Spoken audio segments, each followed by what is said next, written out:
Les damos la bienvenida a Cinema 14 en Grande, el espacio semanal en donde hablamos de lo mejor de la producción cinematográfica nacional e internacional. Y empezamos con nuestras recomendaciones de la cartelera de la Cineteca Nacional. La Pequeña, película del francés Guillaume Niclot, pone a prueba lo que entendemos por familia. La historia empieza con una pérdida. Joseph, un sexagenario restaurador de muebles, recibe la noticia de la muerte de su hijo y de su yerno en un accidente aéreo. Pero al duelo se suma una preocupación más específica. Ambos estaban a punto de convertirse en padres a través de un proceso de maternidad subrogada en Bélgica que no era del todo legal. Accepter qu'il n'y ait aucun survivant peut prendre du temps. C'est pas possible. Toutes mes condoléances pour votre fils. J'ai toujours su qu'il était homosexuel. Mais ça m'était égal. Ils attendaient un enfant? La mère porteuse n'était pas dans l'avion, le bébé est vivant. Les garçons tenaient à ce qu'elle reste anonyme. On va quand même pas abandonner ce bébé. La moitié du sang d'Emmanuel, c'est pas rien. Rita Van de Velde. Elle vit à Gand, elle a une petite fille de 9 ans. Rita Van de Velde. Not comprendre, nage, nicht. Et elle vend des vélos, c'est tout ce que t'as sur elle. Bonsoir, je suis le père d'Emmanuel. Barrez-vous de chez moi. Non, mais je suis comme vous, je suis une victime collatérale. Comme moi? Non, je crois pas, non. Pas comme moi, non. Non, ce que je veux Non, dire... je devais toucher la moitié du cash au 2e trimestre, et puis le reste à la naissance. Là, juste, je me retrouve avec ça. Ça, je peux pas m'en débarrasser, ça c'est cadeau. Consternado por lo que sucederá con ese bebé, Joseph, interpretado por Fabrice Lucchini, asume con convicción su papel de abuelo. A pesar de que sus derechos son dudosos a nivel legal, decide ir en busca de la joven embarazada sin más datos que los pocos que logra sacar de la cuenta de correo de su hijo. La travesía lo lanza de Francia hasta territorio belga, en donde encuentra a la feroz Rita, una joven que no tiene intenciones de quedarse con la bebé que lleva en las entrañas. La joven madre se siente traicionada por las circunstancias y por quienes le habían prometido dinero a cambio de 9 meses de gestación. Pero la presencia obcecada y diligente de Joseph se convertirá en un ancla, en una relación que abre otras posibilidades de convivencia en familia. Rita y su pequeña hija Ava terminan por aceptar los cuidados y las atenciones de Joseph, que no está dispuesto a abandonar lo único que le queda de su hijo, es decir, el amor por su nueva nieta. La Pequeña es un drama tierno que indaga en aquello que convierte a las personas en familia. ¿Es la sangre o más bien una convicción? La película propone que lo que caracteriza a un verdadero lazo familiar es el prospecto de futuro. La certeza de que no importa el porvenir, siempre habrá espacio para vivirlo juntos. La Pequeña también fue parte de la selección oficial del Tour de Cine francés. Una historia sobre pérdida y esperanza que vale la pena discutir y conocer como más en familia. Faut le dire comment, là? Je veux juste savoir comment va le bébé. Je remplace mon fils, quoi. Il était moins relou que vous. Vous voulez écouter le cœur? Vous allez l'élever chez vos parents. Je vais la mettre à l'adoption, j'ai pas le choix. On peut pas abandonner cet enfant, enfin, il a des parents. Ah non, justement, non. El cine tiene la habilidad de retratar, congelar y organizar el tiempo. Es capaz de narrar vidas enteras en solo un par de horas. Y ese superpoder alcanza su máxima expresión en películas como Todos los caminos de tierra saben a sal, el primer largometraje de la poeta y fotógrafa estadounidense Raven Jackson. En ella seguimos la vida de Mackenzie, una mujer negra que crece en Tennessee durante los años 60, 70 y 80. Trying a little bit. Yeah. Slow, take time.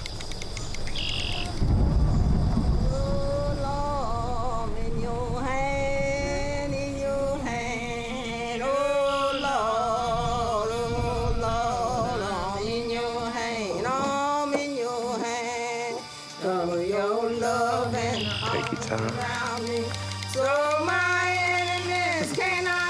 Now. There you go.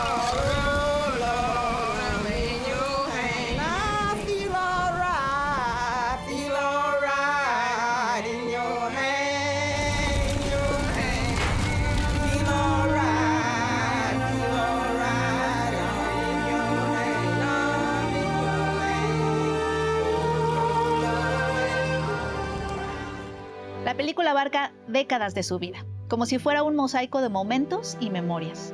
La conocemos cuando solo es un bebé en brazos de su mamá, y la acompañamos en su infancia, juventud y adultez, aunque los instantes se presentan no de forma lineal. La película es como un rompecabezas impresionista, cuyo dibujo está formado por viñetas de la vida cotidiana. A diferencia de otras cintas más interesadas en captar los pasajes más álgidos y dramáticos de una existencia, la directora Raven Jackson se concentra en los instantes simbólicos y silenciosos. Un día de pesca en compañía de su padre, el primer amor, los instantes que siguieron al funeral de su madre, las enseñanzas casuales de la abuela de Mac, la maternidad y el duelo en el fluir silencioso de los días. Todos los caminos de tierra saben a sal es un homenaje al oleaje del tiempo, a las distintas generaciones de personas y lugares que moldean a una persona durante toda su vida. Mackenzie es interpretada por 4 actrices de distintas edades, aunque la película se detiene un poco más en 2 de ellas, Kaylee Nicole Johnson y Charlene McClure, quienes dan vida a la Mac adolescente y adulta respectivamente. Los diálogos son pocos, pues predominan las experiencias sensoriales, sobre todo aquellas que tienen que ver con lo sonoro y con lo táctil. Las imágenes se detienen en las manos que se tocan unas a otras, los pies que pisan el pasto, la piel que roza las superficies. Esta es una película que hay que ver con todos nuestros sentidos. Emula a un tejido de memorias vitales en donde los sonidos, las texturas y las sensaciones a veces son más fuertes que los acontecimientos en sí. La tierra y el agua son elementos clave en la película, que interactúan con los cuerpos de los personajes y se convierten en símbolos. Todos los caminos de tierra saben a sal nos enseña que el río y la lluvia son como el amor y la sabiduría, el agua que fluye de generación en generación. Vela en la Cineteca Nacional. Consulta su página web para conocer funciones y salas.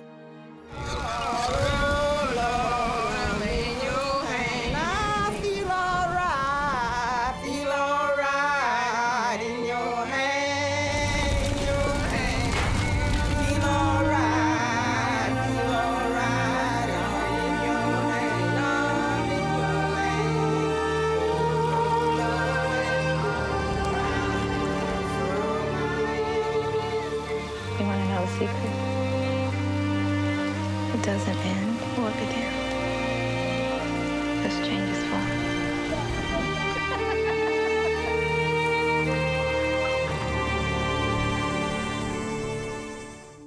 Hace unas semanas, nuestro compañero Gabriel Rodríguez habló en este espacio sobre la cinta mexicana recientemente estrenada Lluvia, dirigida por Rodrigo García Sáiz. Y es justamente él quien nos honra hoy con su presencia el día de hoy en nuestro foro de Cinema 14, para hablar más sobre su ópera prima. Rodrigo, bienvenido. Muchas gracias. Gracias por el espacio. No, muchas gracias a ti por estar aquí. Digo, felicidades por el estreno de tu ópera prima. ¿Cómo te sientes?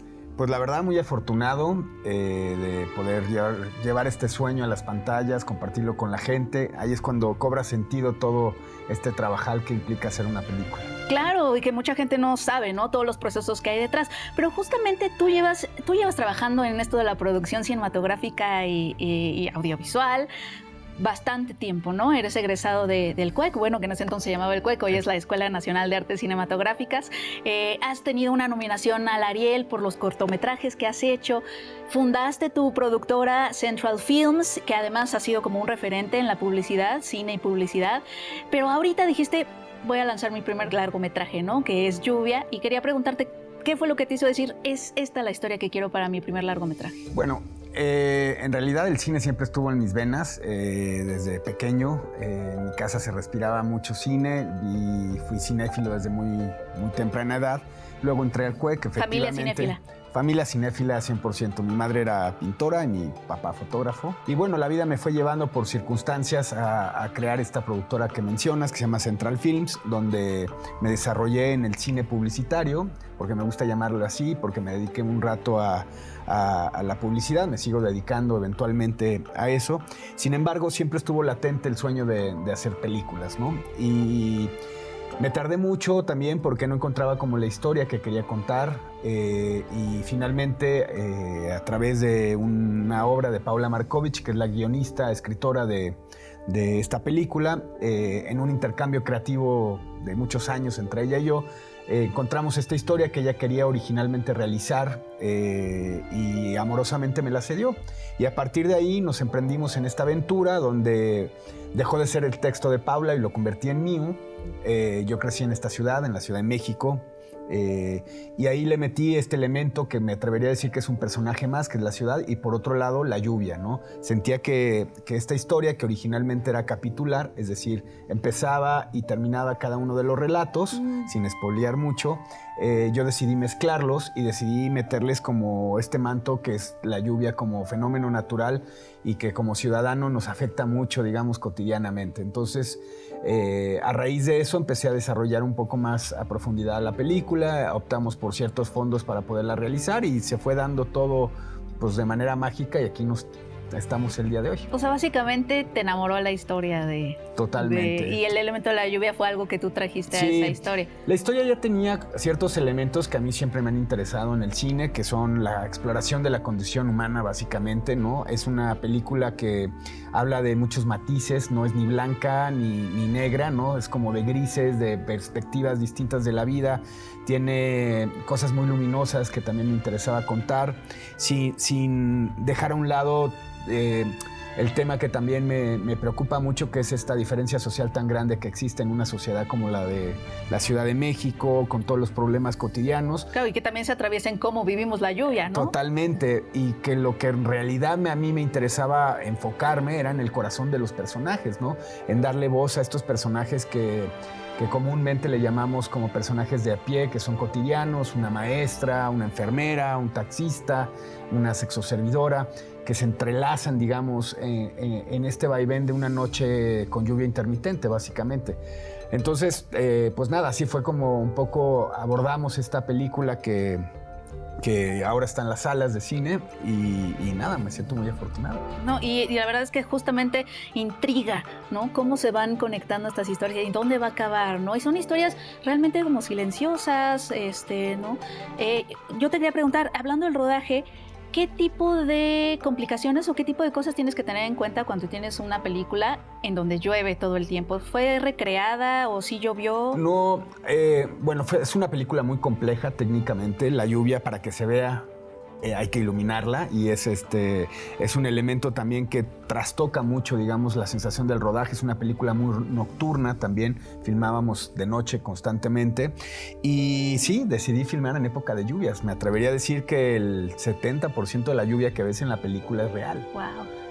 Si bien hubo evidentemente un apoyo de gente de efectos especiales para ciertos momentos que eran muy particulares, pero quisimos como también arriesgarnos un poco a este fenómeno natural que nos iba también dictando un poco la dirección del barco, ¿no? Si llovía mucho, bueno, había que adaptar un poco la escena en función de lo que estábamos rodando. Fue una película en la cual fue muy demandante físicamente y también al mismo tiempo muy enriquecedora porque visualmente vibramos esta ciudad mojada, ¿no? Que para mí era importante siempre nos identificamos. Y era importante para mí tenerlo y la única manera de lograr eso era pues filmarlo en época de lluvias, ¿no? Porque nunca iba a alcanzar ni el dinero. También eso es otra cosa que a mí me importaba mucho, la parte del desgaste del agua, ¿no? Estamos en una ciudad que justamente tiene un tema muy delicado con la parte, digamos, del reciclaje de las aguas y desarrollamos como un sistema en el cual se reciclaba el agua, entonces tampoco la podíamos tener todo el tiempo como yo hubiese querido, sino eran en momentos específicos para lograrlo. Pero creo que una de las cosas que me siento muy orgulloso es que cuando la gente la ve justamente dice, ay, es que es algo y siento que hasta huele a mojado, ¿no? Es como esa sensación de realismo un poco que buscábamos, ¿no? La lluvia también entró como un elemento medio de metáfora porque pues cada pequeño relato, cada historia era una gotita y cuando tú ves el fenómeno de la lluvia pues estás viendo toda la película, ¿no? Y hablando de los personajes, se ha hablado mucho, bueno, es que tu película reúne como al equipo de ensueño del cine mexicano, ¿no? Tenemos a Arcelia Ramírez, Karina Gidi, Dolores Heredia, Bruno Bichir, bueno, es un poco como el equipo justo de ensueño. ¿Cómo fue el acercamiento con todas estas con todos estos actores, que además están ellos, pero también hay actores que es la primera vez, ¿no? Que tienen esta experiencia cinematográfica. Totalmente. Entonces, ¿cómo fue para ti? ¿Qué oportunidades te dio a ti como director y cómo fortaleció la visión que ella tenía? Pues el ancla fue básicamente la historia, ¿no? Yo me acerqué con todos los actores, es un reparto de ensueño, efectivamente, para mí lo es. Siempre fueron mis primeras opciones. Cuando estaba trabajando el guión, me imaginaba esas caras en estos personajes. Y también me aventuré a tener un reparto tan, me atrevería a decir, multiestelar o con tanta experiencia cinematográficamente hablando, porque necesitaba también mucha precisión en ciertas cosas, justamente por lo que contaba de las implicaciones técnicas que tenía la lluvia a la hora de estar rodando.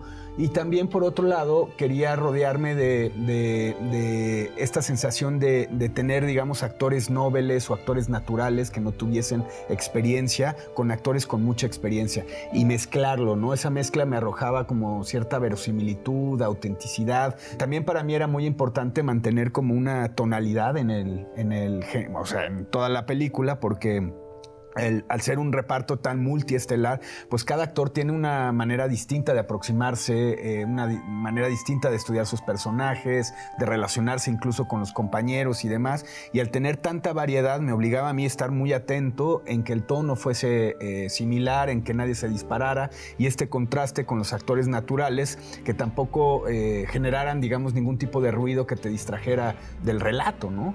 Y creo que es de las cosas que más orgulloso me siento de la película. El trabajo es fantástico en términos de los actores, lo dieron todo. Estuve cobijado de muchísimo amor, de un profesionalismo pues grandioso, así que muy agradecido con ellos. No, pues Rodrigo, la verdad es que todo eso se ve en pantalla, nos metes en todo un universo. Te agradecemos mucho que hayas estado en este espacio, de verdad. Muchas gracias y muchas felicidades. Al contrario, muchas gracias a ustedes. Necesitamos de estos espacios para que la gente siga yendo al cine, a ver cine mexicano y en el cine. Claro, claro. Nosotros vamos a un corte y enseguida volvemos a Cinema 14 en grande. No se vayan.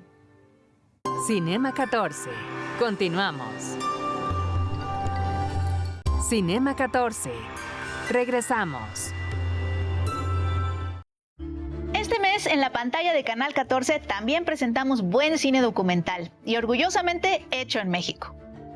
En La Mujer de Estrellas y Montañas, cinta documental de Santiago Steinau, conocemos a Rita Patiño, una mujer rarámuri que, tras emprender un viaje a Estados Unidos en la década de los 80, fue recluida en un hospital psiquiátrico durante 12 años en contra de su voluntad. La causa de su internamiento fue un diagnóstico erróneo de esquizofrenia. Una conclusión médica basada en el prejuicio hacia una mujer indígena que solo era capaz de hablar su propia lengua, el rarámuri.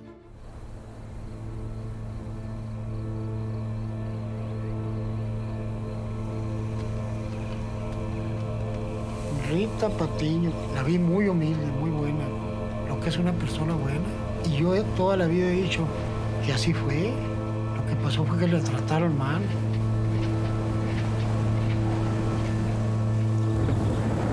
Eso sé que sí la embrujaron. Esa cosa no lo ocurre ni uno. Así nomás se muere uno así como está un tonto. La gente tuvo miedo y ella sufrió mucho. La gente decía que los quería matar. Rita no pudo responder a la pregunta ¿quién eres? Así que, sin comprender su cultura ni su identidad, el sistema de Estados Unidos decidió encerrarla por años, hasta que una organización se interesó por su caso. El director Santiago Steinau encontró su nombre en un libro y decidió investigar la historia de esta mujer rebelde, una sobreviviente enigmática que se convirtió en leyenda. El resultado es un documental que parte de una omisión insólita, para explorar temas como el racismo, la violencia sistemática y la deshumanización de los migrantes. Pero La Mujer de Estrellas y Montañas también es un testimonio de resistencia, de una mujer imparable, aficionada a caminar sin rumbo, cuyas danzas y cantos, lejos de ser señales de locura, eran intentos para comunicar quién es. ¿Por qué a nadie le interesó su historia durante 12 años? La película presenta 3 perspectivas esenciales. el relato periodístico que desentraña la negligencia institucional que Rita sufrió, una mirada profunda a su comunidad rarámuri y una recreación de sus años de juventud. En esta última, que hace uso de la ficción, la actriz y directora Ángeles Cruz da vida a una Rita fuerte, rebelde y llena de misterios. ¿Quién fue esta mujer más allá de la injusticia sufrida? El documental también muestra el retorno de Rita a su comunidad, donde enfrentó pobreza y exclusión, después de años de encierro. Pero es ahí donde el trabajo de este director también abre nuestras reflexiones hacia otro tipo de resistencia, las labores de cuidado. La dedicación de su sobrina Juana, quien cuidó de Rita el resto de su vida, contrasta con el desamparo institucional que sufrió durante su encarcelamiento. De esta forma, La mujer de estrellas y montañas nos enfrenta a preguntas incómodas. ¿A quiénes elegimos deshumanizar? ¿Y será que nuestros sistemas legales y de salud están más interesados en hacer limpieza y resolver problemas que en cuidar a las personas? La gente decía que los quería matar, decían que era hechicera. Y ahí viene Rita, y Rita te va a obligar, y ahí viene Rita, como la apestada del pueblo.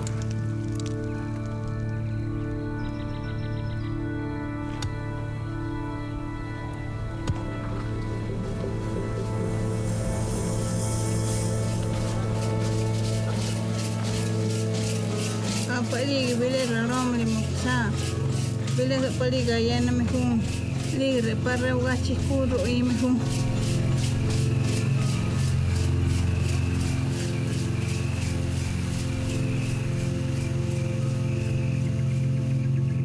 Otro filme que tuvimos recientemente en la pantalla de Cinema 14 fue Eisenstein en Guanajuato, del visionario director británico Peter Greenaway. Protagonizada por Elmer Bach, la película retrata de forma provocadora la vida del cineasta ruso Sergei Eisenstein, quien visitó México en los años 30. Dear Stalin, you may have heard that I have taken the job of financing a moving picture which the Soviet director Sergei Eisenstein is making in Mexico. It is going to be extraordinary work and will be a revelation of the moving picture art. Jorge Palomino Cañedo. Bienvenidos. Cañedo is my official Guanajuato guide. I have got everything that I desired.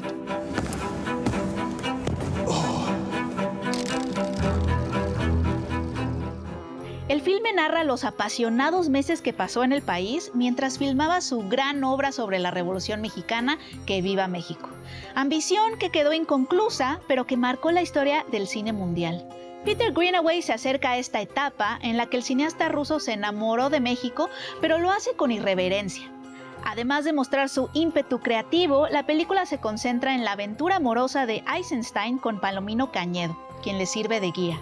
Más allá de la biografía tradicional, que generalmente limita las vidas de los ídolos en el cine, aquí no hay una historia cartonada de origen, sino el relato de un frenesí. El despertar de un visionario que en muchas formas permanecía contenido antes de su visita a México. Greenaway le pierde el respeto a la imagen sagrada de Eisenstein para hablar de un periodo de liberación, intenso y formativo. La llegada de un hombre a un mundo nuevo, que cambiaría su vida para siempre. Esta película nos muestra que cuando se trata de ficcionar a los héroes históricos, es posible buscar otro camino cinematográfico que realmente nos sumerja en sus sueños. ¿De qué otra forma podríamos entenderlos? Eisenstein en Guanajuato provocó la furia del gobierno ruso, debido al atrevimiento de su retrato hecho por un extranjero. El énfasis en la sexualidad y un estilo visual exuberante desafió el mito conservador de un héroe nacional que pasó a la historia como el padre del cine ruso.